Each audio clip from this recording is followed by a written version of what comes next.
you and welcome to the Transportation Subcommittee Appropriations. I jumbled those words together, but y'all know why you're here. We're here to talk about money. It's a good day.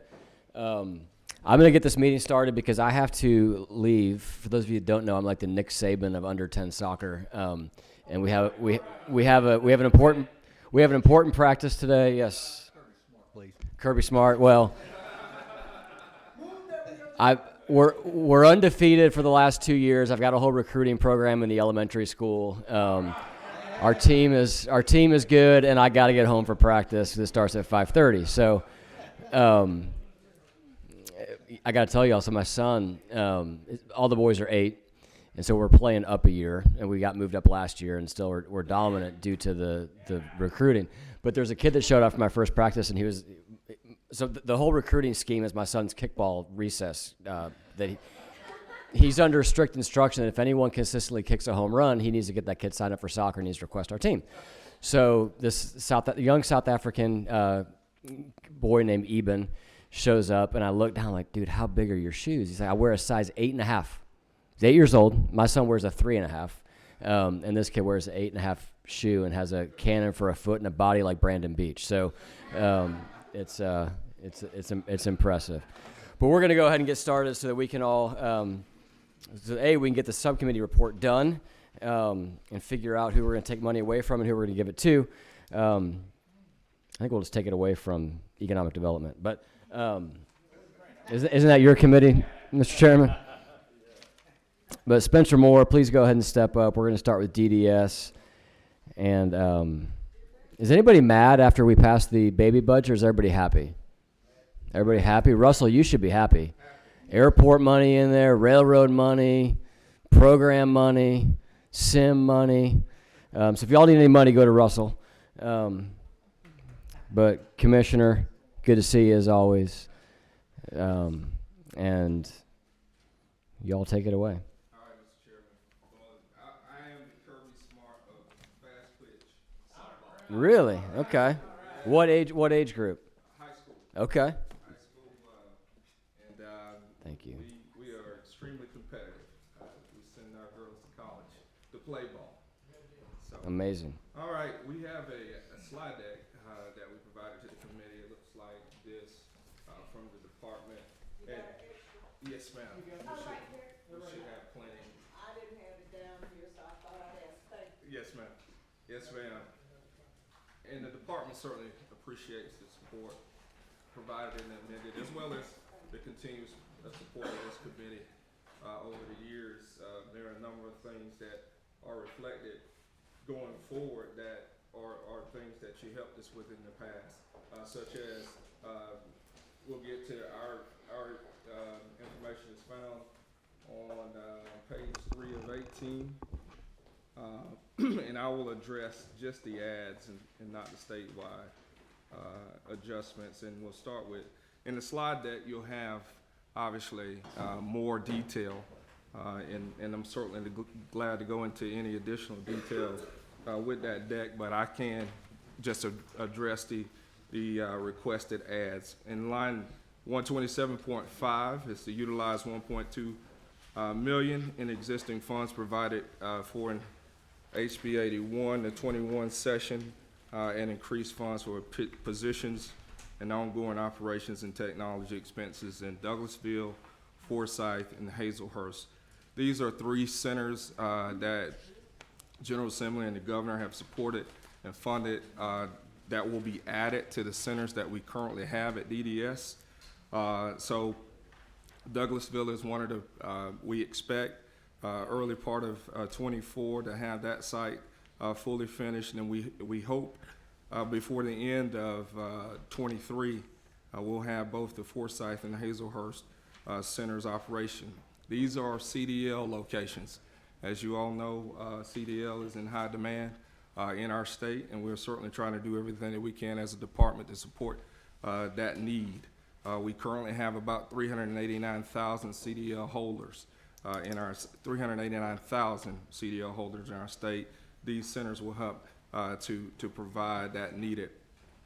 What we're asking for is to utilize 1.2 million that was given for the purpose of constructing the Hazelhurst site as ongoing funds to fund the positions for these 3 centers, as well as the technology expenses, et cetera, that are listed on pages, I believe, 6, 7, and 5, 6, 7. So we were able to break down exactly how many positions are going to be in each one of those centers and what those funds will be used for in that particular case. Line 127.6 is the increased funds for 2 CDL analyst positions to improve the auditing and certification of operations for commercial driver's licenses in our testing programs. This slide in detail can be found on slide 8. But our goal simply here is we have roughly 6 individuals today who do all the auditing and monitoring of the third-party sites as well as the internal locations to oversee the CDL operation. As you might imagine, it's not uncommon for someone to come in and present one of our staff members with essentially a bribe in order to get this CDL license, and these folks are the folks who review each of those tests that are done and make sure that these are done appropriately so that we have safe operation of commercial drivers in trucks on our roads. And line 127.7 is to increase funds for increased systematic alien verification for entitlements. That is found on slide 9, and then there's some additional information on slide 10 that we want to provide for the committee. But every single individual who is not a citizen of our state goes through a SAVE verification. In other words, we confirm whether or not that individual is in the country lawfully, and thus whether or not that person can be issued a driver's license. In order for us to do this, though, we utilize a system that's run by the Department of Homeland Security, where they provide us that information. Every time we make a request, currently it's 50 cents to do so. They have changed those rates for 2024 to be $1. And what you'll see on that next page, after page 9, is they're also going to increase it over the next several years up through 2028. So we'll be coming back in the next year to increase these funds for that purpose, and an additional 50 cents in 25. Are there any other vendor options for that? No, sir. Okay. Unfortunately, there is not. They would have issued whatever document that person needed in order to get to be lawfully present in the country. So they're the only entity that we can utilize to verify these folks. Chairman Beach, you have a question about this? I was going to ask the same thing. Could you use like a LexisNexis or another private vendor that could maybe be a little more less expensive, if you will? LexisNexis would know where they live potentially. They might know a little bit more about that, but they wouldn't know whether or not they're here lawfully. Yeah, that's just a tremendous. Looking forward to 18. I mean, you're going from 50 cents currently to over $3 in the span of 5 years. In the span of 5 years. And so you're saying they essentially have a monopoly, and this is what you see happen when you Yes, have sir. a monopoly. It's the federal government. They do have a monopoly in this particular instance. Chairman Dixon. How long has it been at the 50 cents? How long has it been since y'all had an increase? I would imagine I've been at the department now since 2012, and it's been 50 cents since I've been there. So this is the first increase that we've really seen from them. Yes, sir. Yeah. Okay. Mr. Chairman, these concludes the request of the department. Certainly here to entertain and answer any questions that the committee might have. Yeah, I've got a couple questions for you, and I have, I guess, hot off the presses, the House's change sheet here. I'm not sure if the other members of the committee have that or not. So, but I noticed a couple of things I want to ask you about. The first one, Sure. There's a $2.3 million line item on here that's to provide funds for salary adjustments to address high turnover. Would love to unpack that. How many employees is that going to? What's the current turnover rate? What percentage salary adjustments are you talking about? Was 2.3 million the exact ask that you made to the House, or was that an adjusted number that they had? It is a $2,310,516 is the exact request. Okay, and that's what they have on their side, just so the committee knows. So walk us through that. Yes, sir. In the DDS operations, obviously, we have centers such as those that are located in metropolitan statistical areas that have extensively high turnover rates. 67% on average is what they have. For example, if you're in Atlanta, if you're in Alpharetta, if you're in Savannah, in many of the other locations here, Decatur, Lithonia, et cetera. In order to get customers processed, I'm literally hiring each month in excess of 20 plus people, twice a month, 20 plus people to come in and serve our customers. The DDS operation isn't as easy as one would think from the standpoint of the training that's necessary to identify the right documents that people must have in order to do this job. I don't have that same turnover rate in rural areas. And what the 2.3 million is to address specifically 12 sites: Savannah, Gainesville, Cumming, Forest Park, Decatur, Lithonia, Alpharetta, Marietta, Norcross, Lawrenceville, Atlanta, and Douglasville. And these positions total to 181 positions of our roughly 650 examiner positions across the state. And that is the $2.3 million add that was recommended by the House. So that appears, if my math is correct, to be a $12,000 increase on average per position. 6,000. Okay, my math must be wrong. You said 2.3 million. Right? Okay, she said 200. Okay. And 181 All right. positions. So it's 234 positions. We didn't calculate that. Okay, that's $9,800 per position. Yes, it's $6,000 supplement plus the fringe added to that. Okay. So will that be applied across the board to all 181 positions, or is it based on tenure? Is it If you work in these higher volumes, and I'll give you a perfect example. Yesterday, we served about 14,000 customers across the state. In Atlanta, as well as Alpharetta, we served a little bit over 600 people in those centers, whereas in Dublin, we may have served about 60 to 80. Right now, those examiners are getting paid the same salary, and the work is completely different. Also, especially in the Norcross and the Alpharetta and those locations, that's where we see the majority of the SAVE transactions.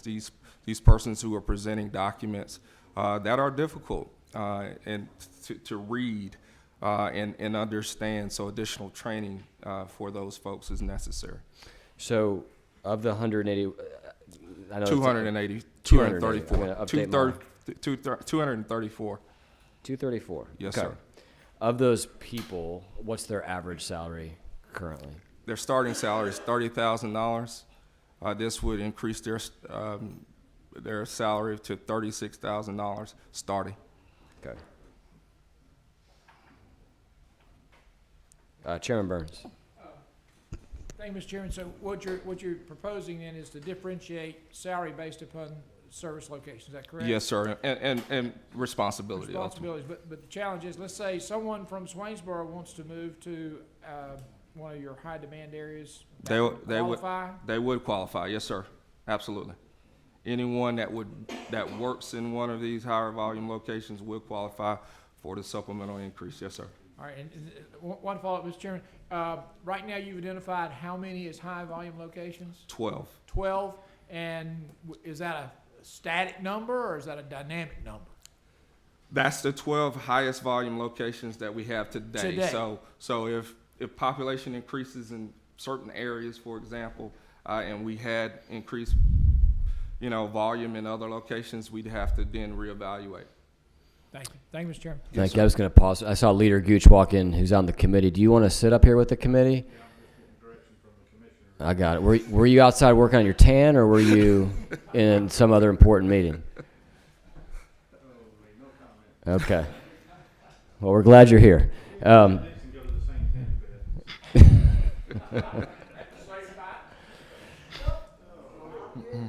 I heard there was a tanning bed down there on the second floor, but it got moved out when Burt Jones moved into that office. Any other questions around DDS? I did want to ask about, and I know that I saw this change for a couple departments, but the governor had a number in here for the TeamWorks billings. It was a small increase. The House essentially looks like more or less doubled that. And this may apply to other departments. So if you could walk us through what is TeamWorks, what's the change in their, is that an annual maintenance fee or what is that? These are general, are these DOS fees? Yeah, those are gonna be DOAS fees. Teamworks is gonna be, our financial system or an HCM system. Yeah, you're referring to the $27,697, sir? I'm referring to what on the House side looks like, no, 9827. Line 21.1.3. Yes, sir. I don't have that number because I don't have. Okay, I just saw the House change. About tracked down with Chairman Perkle as to what the. Yes, sir. I don't have that number, unfortunately. Okay. Excellent. I see no other questions from the committee. Thank you all for being here. Thank you, Mr. Chairman.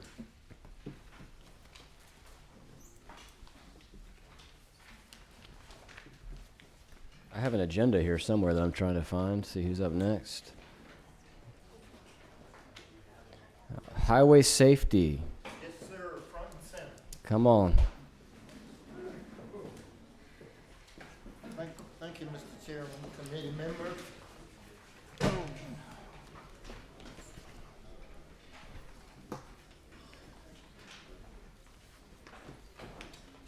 Mr. Chairman, thank you so much for allowing us to present today. We did pass out a sheet. If you refer, it's got the top. Is this one here? Got it? Yes, sir. Basically, Mr. Chairman, we only here to resubmit the request that we made in the House because of the new bipartisan infrastructure law bill, which is better known as the bill money. We're here to request an additional monies for additional person as well as travel, and the reason being the new bipartisan bill money potentially will give the state of Georgia over the next 4 years about $40 million. And we, as the state of Georgia, we look to receive about $10 million of that each year. And with that workload, sir, we are asking for an additional person so that we can help with the workload in the finance department. The travel would be myself and the deputy director. If you look at 39.11.4, you would see the travel is myself and the deputy director going out and making sure that we sell the programs so that we can help reduce the injuries and crashes and fatalities on the highways of Georgia. So those are basically the only two requests, Mr. Chairman, we have. And I'll yield to any questions that the committee may have. Great. And I don't know if you've seen this or not yet, but the House does have both of those ads on their side with what they just submitted to us today. Yes, sir. So if we're giving you good news, great. If you already saw it, that's great as well. Any questions from the committee? Your presentation was complete Thank you and so thorough, much. so thank you very much. Thank you.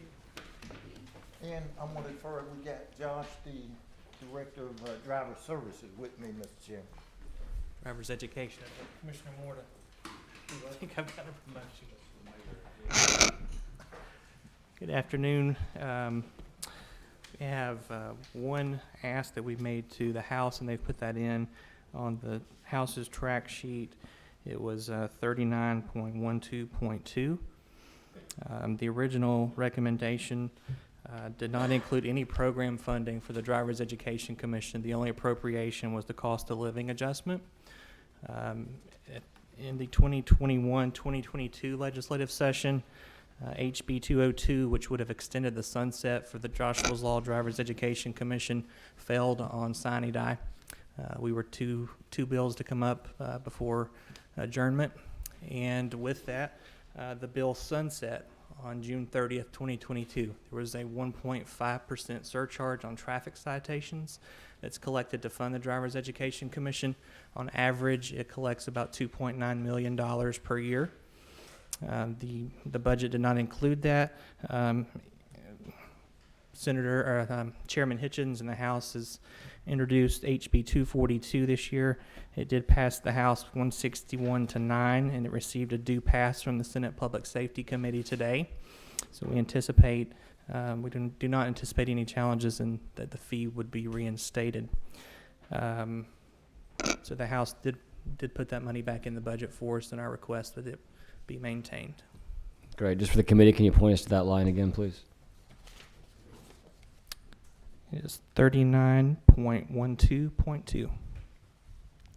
So what we're looking at essentially is a negative change in the governor's budget of $2.9 million, and the House on their change that I don't think the committee has reinstated that to be level. That's right, Mr. And you're Chairman. saying you're doing that because you anticipate this bill passing, which would generate the revenue that was taken out by the governor's office. Yes, sir. And That's actually, correct. even though the sunset went into effect, the state has already collected $1.1 million to date since July 1 of 2022 on citations that were issued prior to the sunset.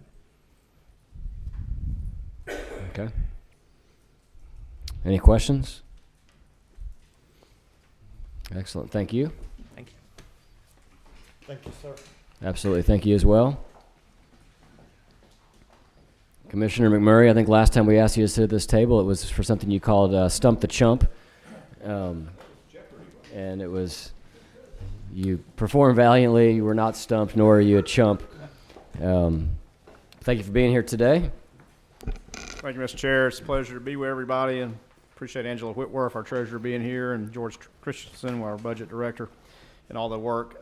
We are going to, the handout you have is based on the governor's rec. Obviously, as you've talked about, the House moved 24 earlier today. So this does not reflect those changes. So just to be clear, and we can try to talk about that. I was in meetings before coming here, so I haven't had the opportunity to fully digest the House changes to 24. And also, Mr. Chairman, we will make sure we're efficient with our time such that you can get to that important activity and make your Aflac commercial with Coach Prime and Coach Saban later.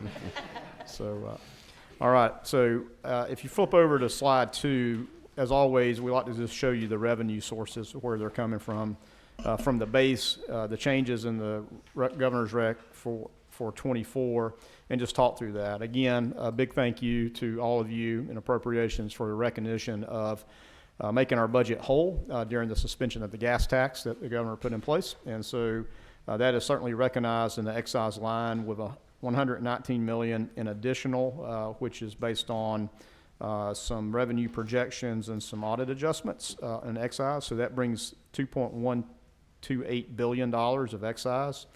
The next line there is the Transportation Trust Fund. That is a combination, I remind you, of hotel fees, EV fees, and heavy vehicle fees that now total $202 million with a $51.347 million add. That is based on what is collected in FY22. So that's been recognized, audited, and now added into the 24 budget.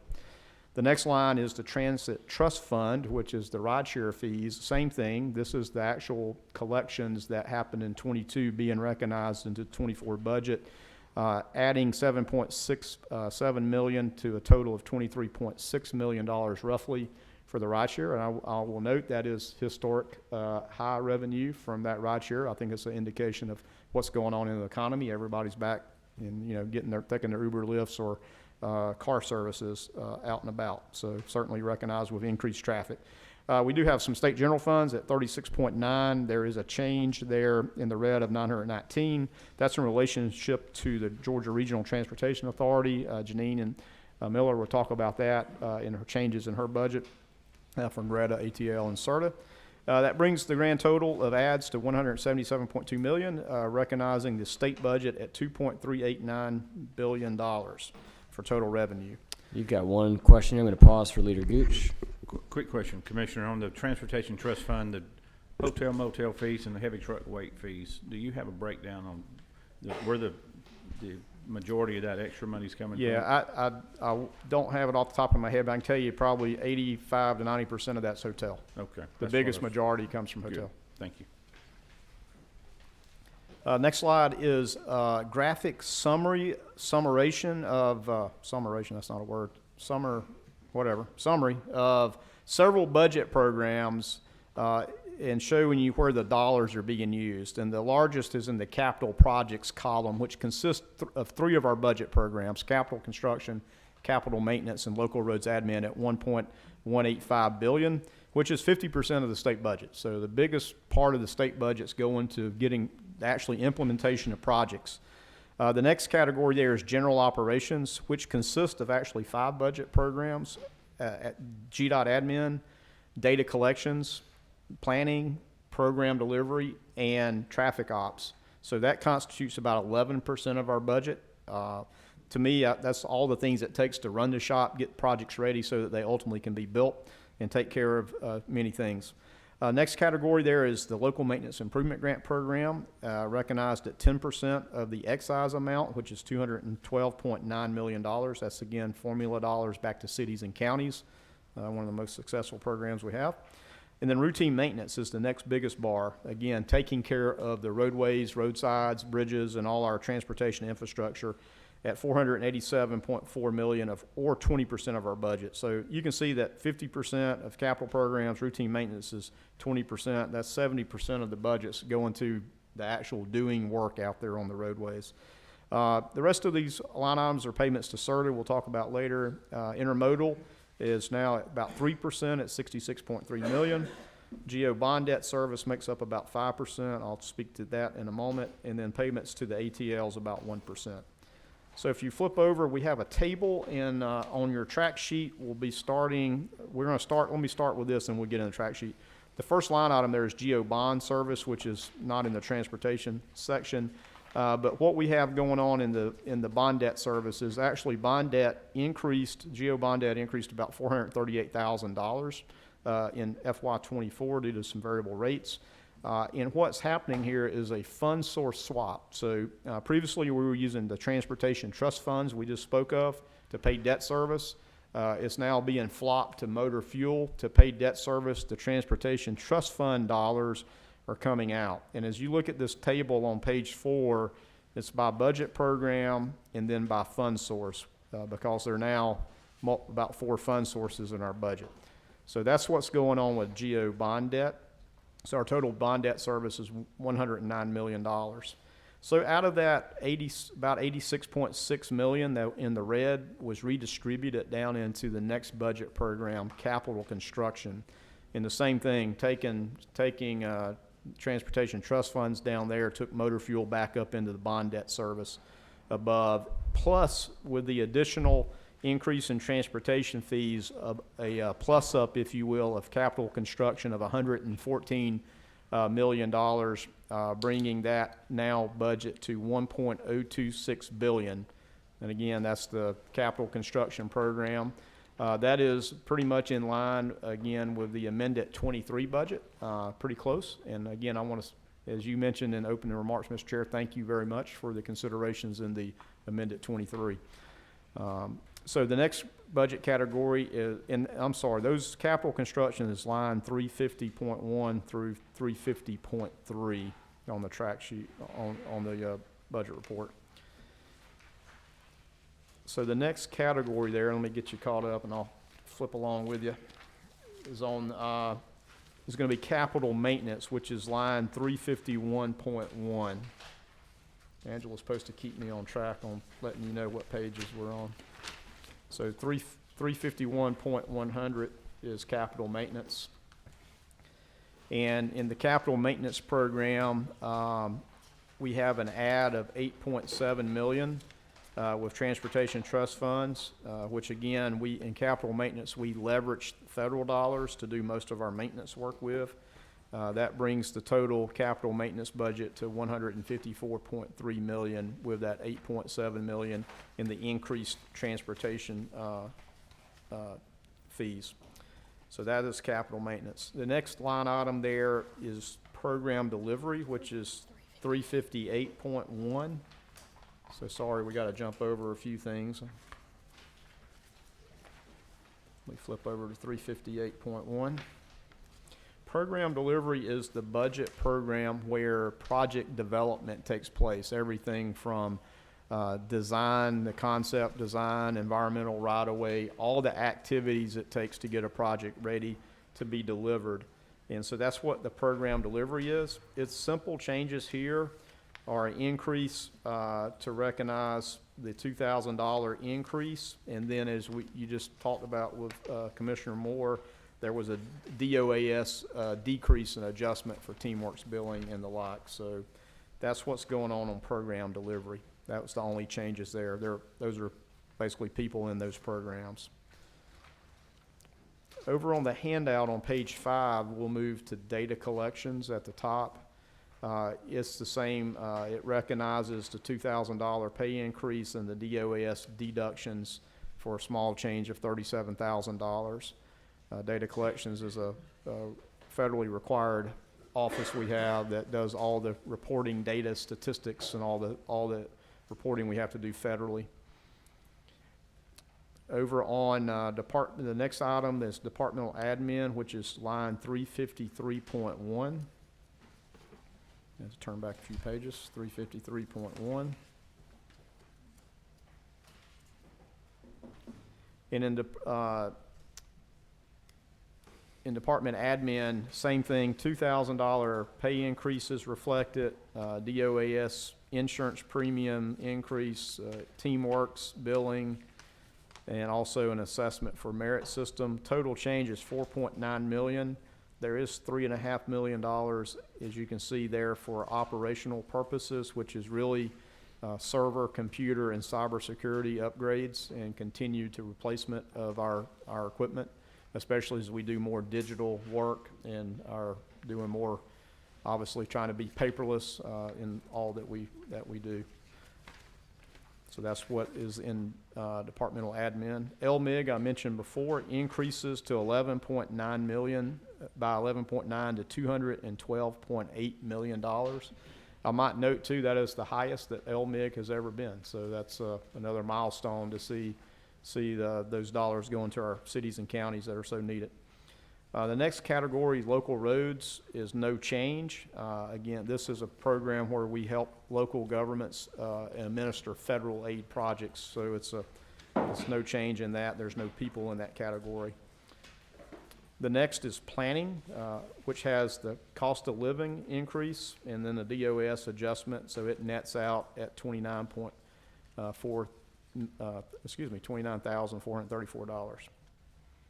And the next big category I talked about on the bar chart is routine maintenance, which is line 360.1 to 360.3. Give me a minute to turn there. This recognizes an increase by $19.5 million for the increased cost and for contracting and increased contracting that we're doing. Also for materials and supplies as we present it to the Transportation Committee.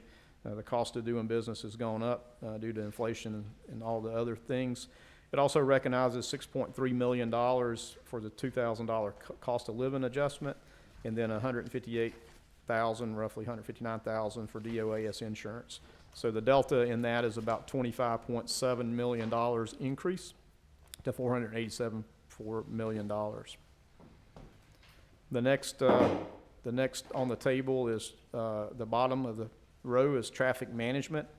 Again, the changes there are due to the COLA and the Department of Administrative Services changes for $640,000 change.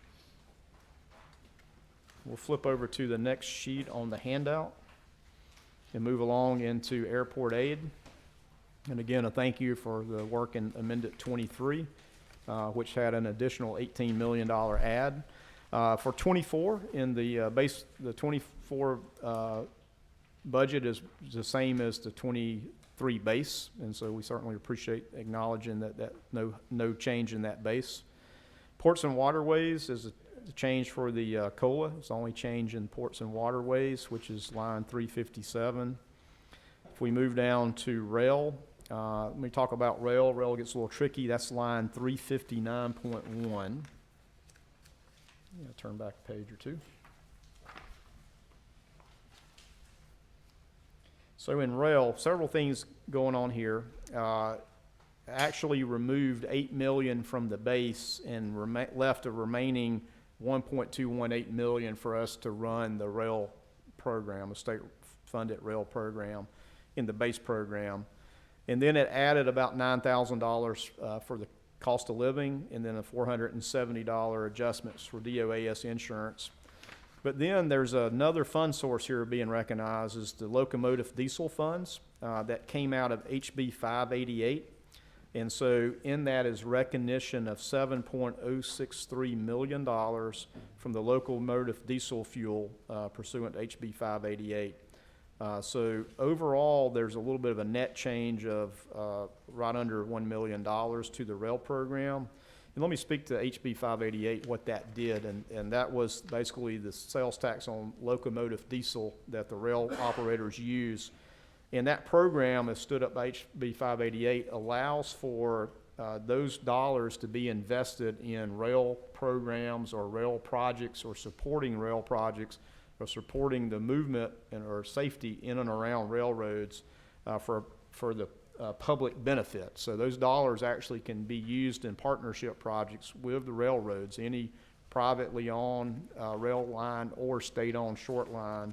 And the law requires that those dollars be used based on the operating miles of the rail operators. So when we look at that, obviously our two Class 1s in Georgia have the largest percentage of mileage, with Norfolk Southern about 35% of the mileage of all the rail miles operated on. CSX is about 32%. And then there's 11 other short line operators that constitute about 33% of the rail miles operated on. So that is new. That's the first time this has had the appropriation since HB 588 went into effect. So it's good to see this being put into play. But I also remind you that there is also a separate freight rail program that would be a general fund, that would be general funded, that also allows the state to invest in partnership projects with rail operators in 3 categories. And that was rail enhancement, rail preservation, and then rail industrial access, if you think about getting a rail line to a warehouse manufacturing facility or what have you. So just to put that out there, this is a little bit new for have these new programs. It's good to have these programs that we can continue to be a multimodal agency, invest in our rail lines here in Georgia. So that's what that is. So let me move in now to transit. Transit is on line 362.1. So over a few pages. And transit has 2 different fund sources. The Transportation Trust Fund fees, as we talked about, and the Transit Trust Fund fees. So what you'll see is in the Transportation Trust Fund fees increase from $5 million to $6.7 million. Included in that is $22,000 for the cost of living for our transit team that administers the FTA transit grants to the local transit providers. And then there's the Transit Trust Fund fee, which again is moved from 7.6 to 20, or added 7.6 million and came up to a total of 23.597 million now. As I mentioned, was the all-time high. And what these dollars are used for is for transit projects throughout the state. Well, most of the money being utilized in the Atlanta Transit Link Authority region, but I remind you that there's 82 rural transit operators and 9 small urban operators in the state. And we are deploying those dollars through a transit trust fund program, very similar to the local maintenance improvement grant program, that we will be able to help these 82 small rural operators and 9 small urban operators by applying a formula amount with about 55% of the dollars being allocated based on population, 25% being based on 25% more money if they come together as multi-county or regional to get scale of economy, and then 20% going toward the poorest of the poor counties where the household median income is under $45,000. So this is something new we're rolling out because it is now made available through this increased revenue such that dollars can go to the ATL, again, for transit projects here in metro area, but again, to serve the rest of the state's transit providers as well, of whom all have great needs as well. I might add that these dollars for the Transit Trust Fund program that GDOT will administer has to be additional and can't supplant any existing funding that they have. This can't replace local dollars. It's additive. And so I just want to make sure that, make that denotation of that difference. And so that is the transit component. Give me the next page. Thank you. Chairman Beach, you have a question? Yeah, Commissioner, thank you. I know we own a small amount of rail lines, the state does. What kind of condition are our rail lines? I mean, obviously we've had a couple accidents in Ohio. Sure. And who checks the rail lines? Does the federal government, or with the lines we don't own? So the lines that the state doesn't own, each rail operator is responsible for they own and operate on those rails, and so they have requirements under Federal Rail Administration to do what they need to do. And then we do have state-owned short lines, of which, again, over the years, we're trying to get to what's called Class 2 standards, 286,000-pound car loads at up to 25 miles an hour. And so we're trying to build those back. So we have condition assessments. That's part of what, and again, thanks for the budget in 23. That's part of our continual process to upgrade and maintain those rail lines from a safety point of view. Stay in good repair. I do have one more question, if you'll allow me, Mr. Chairman. You know, when Majority Leader Gooch and I were on the DOT board, I think you had over 7,000 employees, 7,500. You're down to about 38 or 3,900 now, aren't you? 37, yeah. 3,700. Have you ever done an analysis on hiring people versus using consultants, and whether it's more cost effective? Would it be? And I do worry a little bit about not having some institutional knowledge down the road with not hiring people, right, and hiring some engineers and so on, and being so dependent. I love consultants, but I do worry sometimes we're getting to a point where we need to hire some people. Yeah, well, thanks for the question. It's a hard analysis. Obviously, you're right. You have to continue to grow talent and get the institutional knowledge such that you can manage and protect the state's interest and manage the great consultant teams we have. I mean, we rely heavily. I mean, our designs, I think, about 85% outsourced. Right-of-ways, 60% outsourced. Construction management's around 50 to 60% outsourced. So we're heavily outsourced, but you do have to grow that talent so that you have the institutional knowledge that you can manage and maintain and do actually perform the work. So that's a continued effort. What the right balance is it would be better to be a little less outsourced at this moment. Obviously, we're trying to grow back to 4,000 employees. We need to get there, and that's heavily on the operations and maintenance side of having people in the field, but also in the engineering and environmental and right-of-way and all those things. It would be helpful if we could have a little bit more percentage in-house versus outsourced at the moment. But we're trying to work our way there, and appreciate your favorable thoughts and considerations as we continue to move forward through the budget process. Chairman Burns. Thank you, Mr. Chairman. Thank you, Commissioner, for what you do. Help me understand, just from a point of information, if I look at the Transportation Trust Fund fees, and they went up, they doubled from 1.6 to 5.0, is that volatility normal, or is that anticipated to continue? What's the future look like? Yeah, thank you, Senator Chairman. It's reflection of coming out of COVID, and I remind you that these appropriations are on a 2-year lag. So we're looking back in 2022, which goes back into 2021, and everybody was still in that sort of COVID place and not, at this point or now, you can see that the people were coming out and that it grew significantly.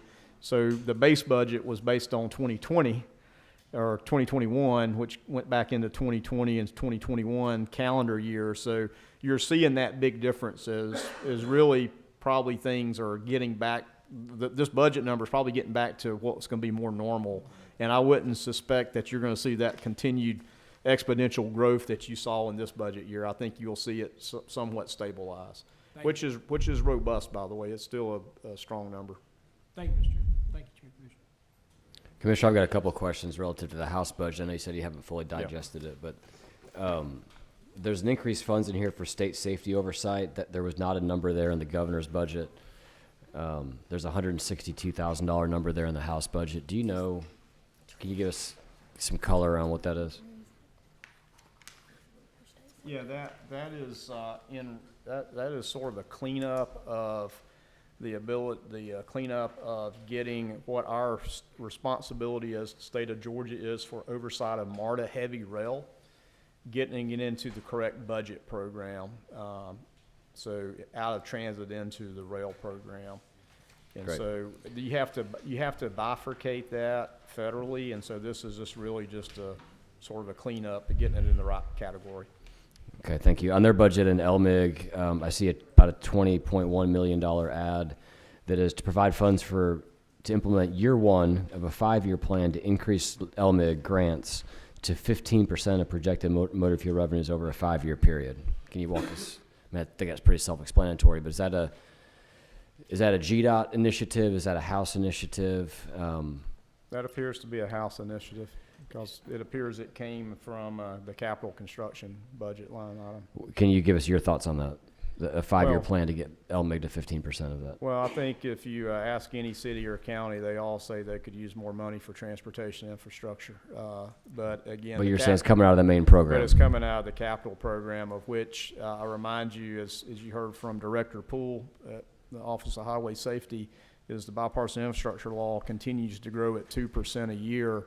And the Senate was very good to us in the previous budget to recognize that and put some money in back then. But so the capital construction has to first go to match the federal. And then our director of planning sitting behind me certainly has desires and expectations to continue to do state-funded capital construction projects. So to me, you're just slicing the pie a different way.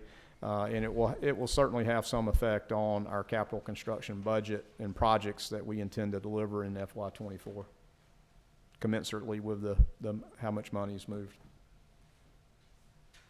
I saw,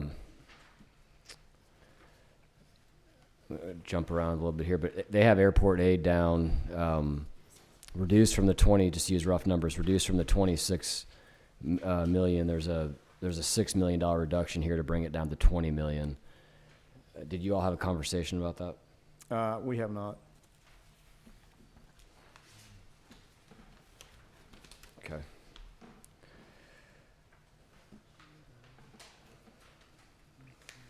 That may have been my last question. Any other questions from the committee? I see leader, actually, I'm going to go to Senator C. I'll just want to say thank you and your team, because I tell you, I've seen Atlanta grow and grow by more and more. And we are at least keeping things as safely as we can, even though we say we couldn't build our way out of it. We seem to be doing just that. We can't stop folk from coming, but I appreciate you and your team. Thank you, Senator C. We're doing what we can. Thank you. Do you have a general comment on GDOT? Yeah. Okay. Sure. We recognize Leader Gooch. Yes, following up on what you were talking about, Chairman Dolezal, I'd love to see us increase LMIG, but we do that every year anyway because it's a factor of a floor of 10% of motor fuel collection. So we've gone up almost every year since we increased that back years ago. Increasing an additional 20 million per year sounds good on the surface, and I know that locals want that money, but isn't it true that they also get a 3% sales tax off of motor fuel? They collect that locally. As long as the price of gas stays at or below $3 a gallon, they'll get a 3% sales tax off of the motor fuel. Plus, most counties today either have the regional T-SPLOST or they have a single county T-SPLOST.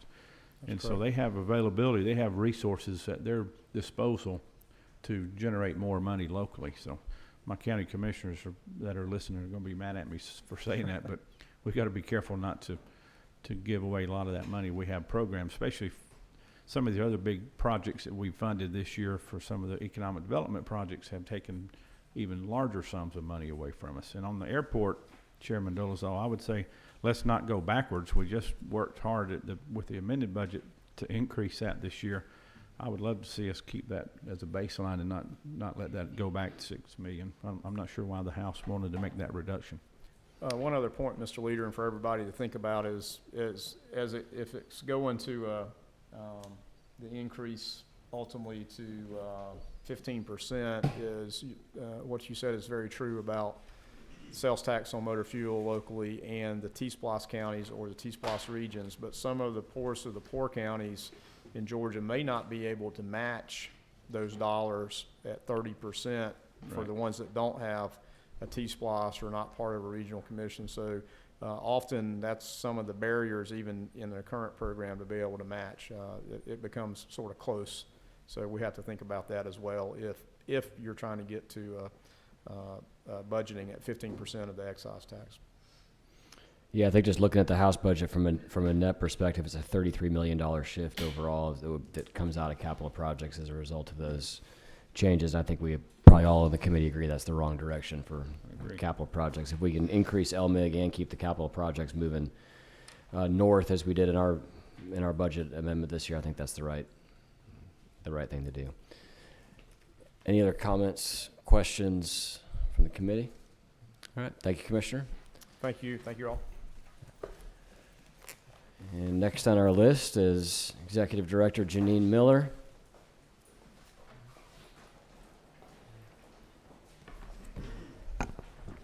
Welcome back. Good to see you again. Thank you. Thank you for having me. I know that time is short here, and I'll tell you there's only one time in my life I ever want to follow Commissioner McMurray in speaking, and it's after talking about the budget, because mine is much, much smaller. I've got a presentation, I believe, in front of you printed out. I just want to give you a backdrop about the activities that are occurring at Georgia's mobility authorities. That's the State Road Tollway Authority, Georgia Regional Transportation Authority, and the ATL, Atlanta Region Transit Link Authority. So first, let me tell you about Greta. It is the designee to approve the Atlanta Regional Commission's TIP, which is their short-range program. By federal law, the governor has to approve the TIP, as it's called, Transportation Improvement Program. And right now we're in the 4-year program is fiscal 21 through 24. It's almost $7 billion worth of investments that are occurring on our transportation network in the Atlanta region's transportation planning area. That is majority federal funds, but 27% of those dollars are state dollars. So we take the work that we do in reviewing the TIP and approving the TIP very, very, very deliberatively as we review the projects there, and work collaboratively with our partners at the Atlanta Regional Commission and at GDOT. But to your point, Senator C, about the growth that's occurring by 2050 in the 21 county Atlanta area, our projections are that we're going to add 2.9 million more people. That's basically Denver, Metro Denver, moving to Atlanta. So we'll have 8.6 million residents in the 21 county metro area by 2050. So lots of improvements are needed, and glad we're able to be efficient and effective with our transportation investments. On the next slide, another role of Greta and the ATL per statute is reporting on air quality attainment and improvements that are being made. There are 6 pollutants that we have to review and report out on. This graph here is just about one of them, ozone. Going back to where it was, where the more green there is, the better it is. Green equals good air quality. Some of our worst timing in terms of least good air was in 2006-2007 period, where we only had 35% of our air quality days were considered good days. We've reversed that into that polarity exactly. Instead of having 35% good, we now have 65% good air quality days. So this is a federal requirement, and it's actually the reason that Greta was created back in the late 90s when we were out of attainment and couldn't invest any federal dollars in Metro Atlanta per federal rules. So we are now attaining on all of the air quality standards that are set by EPA. We're continuing to monitor, though. They do end up being moving targets over the years. They give us advance notice, but there are, we know, going to be more stringent requirements that we'll have to be meeting in future years. I will say that we are excited to be able to report that the air quality emissions, when you get your car emissions tested, Senator Beach, I know you have to do that if you've got an older car in Metro Atlanta. That's called the inspection and maintenance program. It's very impactful. Every year it keeps about 2,200 tons of pollutants out of our air. So that is an important activity that we do in Metro Atlanta to maintain our air quality attainment, and then therefore to be able to invest federal dollars in our road and transit systems. Moving on to the next slide, ATL, just an update about Express. This service is about 15 years old, and we're in a transition period, we believe, after the pandemic. Commute patterns have changed, as you know, throughout the state, but definitely in Metro Atlanta. And Express had been very, very successful in supporting safe and efficient and low-cost commutes from suburban communities to the Metro Atlanta employment centers, particularly in town and North Fulton. Our ridership now has really taken a big dip as a result of the pandemic, again, because of commute patterns being not what they were. So our ridership right now is about 1/4 what it used to be pre-pandemic. And we've already reduced service by 40%, and we're taking another look at that to see how we can right-size that type of service, the destinations, the schedules, to continue to serve commuters' demands for a reliable and efficient commute. Lots more people coming here, but they're moving to different places and they're commuting in different ways. So we're going to take a look at that. We are, though, recovering. Right now, from our low point in the Q1 of 2021, we have 3 times the amount of ridership we had from that low point. So we are recovering, but not quickly enough. We're taking a closer look at that. Next, moving on to CERTA. I hope all of you here and listening online have a Peach Pass so that you can get around congestion when you need to on our express lanes that we have, and I'll show you a map of that in a moment. But we have each year we add about 100,000 new Peach Pass account holders. We now have a total of about 1.2 million Peach Pass holders. We have different ways for folks to be able to get a Peach Pass, but we also are interoperable, as they say. You can take your Peach Pass to take your car with the Peach Pass down to Florida, and please don't take the Peach Pass off your car. Please leave the Peach Pass on your car when you go and take the car with you to Florida and North Carolina, and vice versa. For North Carolina Quick Pass and Florida Sun Pass holders, they can use our toll lanes as if they had a Peach Pass. We're also working with the Northeast toll authorities who operate Easy Pass. You may have heard, up in the Northeast.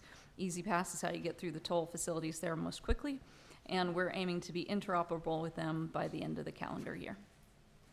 Next slide shows our ridership and trips by the toll lanes that we have. They are I-75 in the Northwest Corridor and I-75 in the South, as well as I-85 in DeKalb and Gwinnett County. One thing to note is that the I-85 facility, which has been open the longest, is the one that has the most ridership, and we collect the most revenue from. It provides the most value for drivers. Of our 26 million trips a year, roughly half of those are along I-85 express lanes. Note that these lanes are constructed and maintained by GDOT. We're working close partnership with our fellow agency. Next, another activity that you may know of, and this is a little bit to your point, Senator Gooch, around funding for local transportation projects, is the Georgia Transportation Infrastructure Bank. We've been awarding funds since 2010. Over 182 million awarded in mostly loans and some grants. About a third of those go to rural areas historically, and the average award is $1.1 million.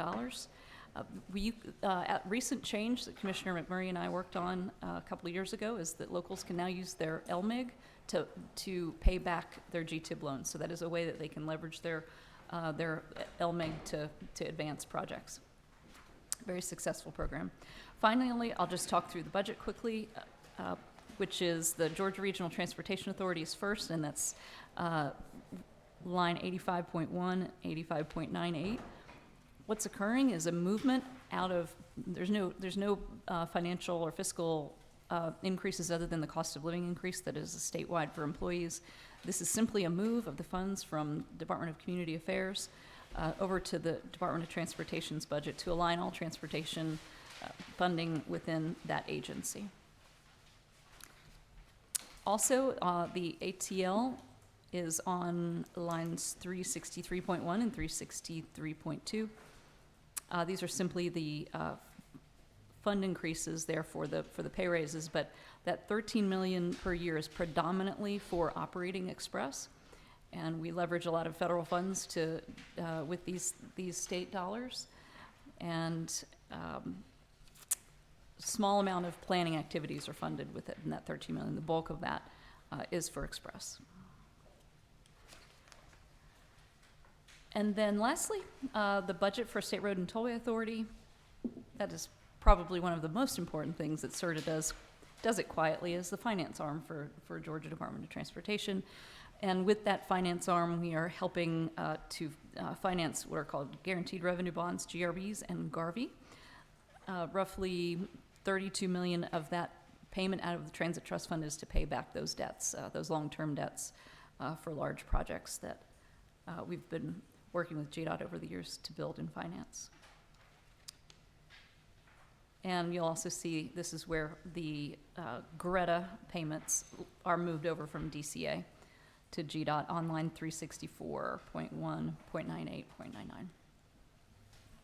Unless there are any questions, that concludes my report. Thank you. Any questions from the committee? Thank you for being here today. Any other questions or comments on the overall budget from any members of the committee? Do we need to submit recommendations to you, or have the comments we've made today suffice? I notated some of your comments and certainly agree with those, so we'll incorporate those. If any members of the committee have additional thoughts, please text or email me those today, because we'll be working on this tomorrow. Thank you. To get it in a final product. All right. And with that, this meeting is adjourned. Thank you.